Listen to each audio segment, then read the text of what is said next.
My name is Janice Howe. I am a Special Olympics athletic coach, and this is my story. We all learn together and grow together.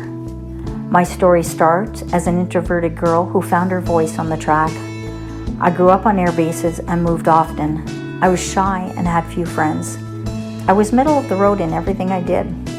My brothers and sister always drew attention to themselves with their accomplishments, and I just faded into the background. It was not until I joined my high school track team that I learned to excel and find my voice. It was something that gave me joy and something I felt good about and was good at. I also ended up coaching other teammates in 2 events. All my life I have fought shyness and not feeling up to other standards. I got married, raised 2 wonderful children, and through them learned I was good at coaching. I coached both my kids when they were young in soccer and track and field. Though once they graduated, I was lost again. In 2009, through a volunteer opportunity at work, I was introduced to Special Olympics Manitoba. A month after volunteering, I was asked if I'd be interested in coaching. I immediately said yes and let them know I was interested in track and field. I started as an assistant coach with Navy's TC, and by the end of the next year, I was head coach. Once again, I found my place in life. I have taken many coaching courses which have helped me be a better coach and learned how to plan practices. Plans are good, but my athletes have shown me that one size fits all does not always work, especially with Special Olympic athletes. You watch and observe, and you change your plans as needed. One of my athletes, Vesta, also competes in pair events and is trying to open the field a little more for other athletes with intellectual disabilities.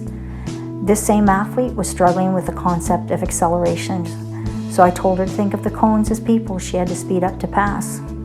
At the Canada Games, she was about 10 meters behind the third person, with about 30 meters to go. Suddenly, she accelerated and crossed the finish line in 3rd place. She looked at me and called out, "I passed the cone!" We all laughed, but it was a good example of how you need to use different techniques to coach. On my team, most of my coaches are young women. All of my coaches have learned to enjoy and celebrate the little accomplishments, which usually lead to bigger accomplishments. I have a large team and I've learned to rely on my assistant coaches for suggestions and feedback. I have had the pleasure of coaching at local, provincial, and national levels. I was part of Team Manitoba at the Tri-Province, Western Canada Summer Games, and Canada Summer Games in 2017 and 2022. I was also head coach for Team Manitoba at the Special Olympics National Games in 2018. We took 32 athletes to those games, and all athletes came home with at least 1 medal. I have been a national training coach twice for athletes participating in Special Olympics World Games. Both athletes achieved their goals and came home with gold medals.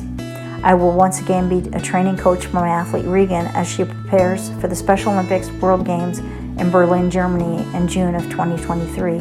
This past summer, I was the Special Olympics coach with Team Manitoba at the Niagara Canada Summer Games in St. Catharines, Ontario. I coached 4 Special Olympic athletes in the 100 meter and 200 meter. It was a wonderful experience which included medals and personal bests. Just as I have trouble finding my voice, I want to give these amazing athletes a way to find theirs. Special Olympic athletes often struggle with being understood and belonging in sports and life. I coach that they do belong and they should be given the opportunity to try.